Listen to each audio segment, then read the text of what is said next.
ଖୁସିରେ ଥିବେ।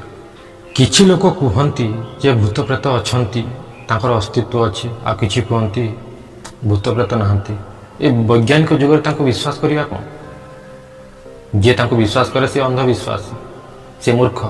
ଏବେ ମୁଁ ଆପଣଙ୍କୁ ଏହା କହୁନି ଯେ ଭୂତ ପ୍ରେତ ଅଛନ୍ତି କି ନାହିଁ, ତର୍କ କରିବାକୁ କହୁନି। ଆପଣ ନିଜର ବୁଦ୍ଧିର ପ୍ରୟୋଗ କରନ୍ତୁ।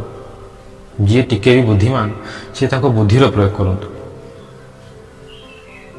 ଏ ଭୌତିକ ସଂସାରରେ ଯିଏ ନିଜର ଭୌତିକ ଶରୀର ଧରିକି ଯେଉଁ ଭଗବାନ ବର୍ତ୍ତମାନ ପର୍ଯ୍ୟନ୍ତ ବିଦ୍ୟମାନ ଅଛନ୍ତି ସେ କିଏ? ସାକ୍ଷାତ ଭଗବାନ ବର୍ତ୍ତମାନ ଯିଏ ଅଛନ୍ତି ଏହି କଳିଯୁଗରେ ସେ କିଏ? ଚିନ୍ତା କରନ୍ତୁ।